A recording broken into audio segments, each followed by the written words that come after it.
ఏదంటే మళ్ళీ నువ్వు రాసుకోవచ్చు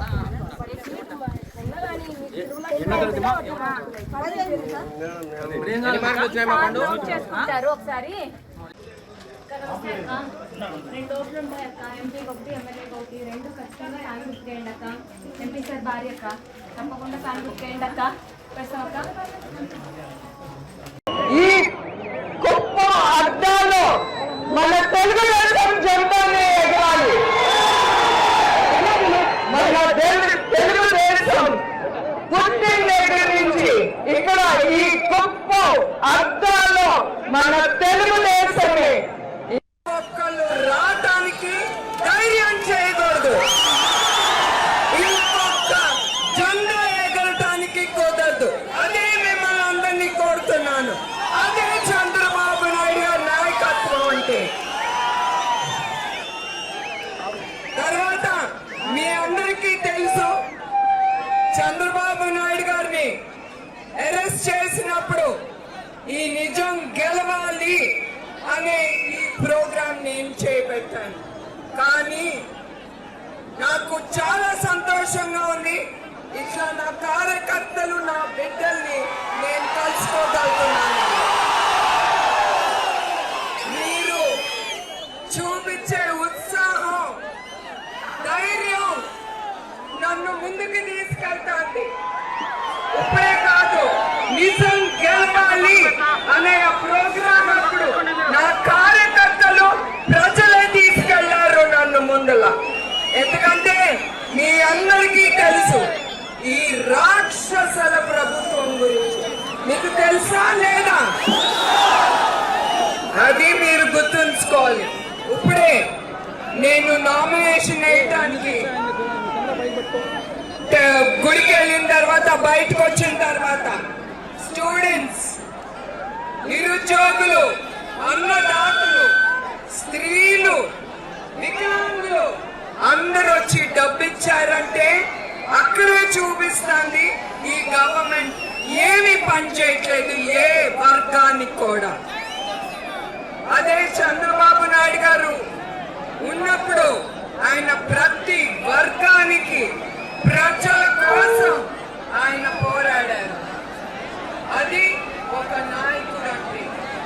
అట్లానే చంద్రబాబు నాయుడు గారు మన ఆంధ్రప్రదేశ్ విభజన అయిన తర్వాత ఏమీ లేదు మన ఆంధ్రప్రదేశ్ లో. 5 సంవత్సరాలు ఆయన చాలా కష్టపడి మీకోసం, ప్రజల కోసం, మన రాష్ట్రం అభివృద్ధి కోసం ఆయన ఎప్పుడు నిద్రాహారాలు మానేసి ప్రజల కోసమే ఆయన పనిచేశారు. ఎందుకు? ప్రజలు మన రాష్ట్రం నంబర్ 1గా ఉండాలి యావత్ భారతదేశంలో, అది ఆయన కోరుకుంది. అట్లానే ఆయన అన్నదాతలు కూడా పోలవరం, తర్వాత ఉద్యోగాల కోసం కియా మోటార్స్, ఐటీ రంగం ప్రతి ఒక్కటి ముందుకు తీసుకొచ్చారు. పరిశ్రమలు కూడా ఆయనను నమ్మి ఏమి లేని మన ఆంధ్ర రాష్ట్రంలో పెట్టుబడి పెట్టడానికి వచ్చారంటే అది ఆయన నాయకత్వం మీద నమ్మకం.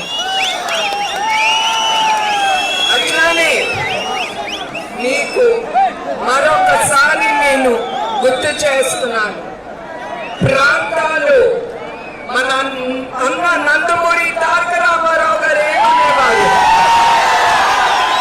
ప్రాంతాలు వేరైనా, ప్రజలు వేరైనా, మతాలు వేరైనా, మనందరం ఆంధ్రలో, అవునా కాదా? మన కోసం, మన ఆంధ్ర రాష్ట్రం కోసం మనం పోరాడాలి. ఈ జరిగే అన్యాయాన్ని, రాక్షసుల్ని అరగొట్టాలని మిమ్మల్ని అందరినీ కోరుతున్నాను, ప్రజలందరినీ, యావత్ ఆంధ్రప్రదేశ్ ప్రభుత్వం అందరినీ. అట్లానే మన కార్యకర్తలు చాలా మందిని కత్తి తీసి నడి రోడ్లో చంపేశారు. ఒక్కరు కాదు, ఇద్దరు కాదు, చాలా మంది మన తెలుగుదేశం కార్యకర్తలు. అట్లానే మన ప్రజలు వాళ్ళని కూడా చంపేశారు. దేనికోసం? వాళ్ళు మీకోసం కాదు, వాళ్ళు డబ్బు కోసం. డబ్బు డబ్బు డబ్బు, దానికోసం ప్రజల్ని కూడా నాశనం చేసేశారు. మీ బ్రతుకులో అంధకారం దించేశారు. రాక్షస పాలన తీసుకొచ్చారు. రాక్షసులు ఏం చేసేవారు? ప్రజల్ని పీకుండనేవారు. అట్లాంటిది ఇప్పుడు ఈ రాక్షస ప్రభుత్వం వచ్చి ప్రజలందరినీ పీక్కుందంటాను. అది మీరు గుర్తుంచుకోవాలి. అట్లానే మనందరం ఒకటి, ఎవ్వరూ మనందరినీ విడదీయలేరు. అవునా?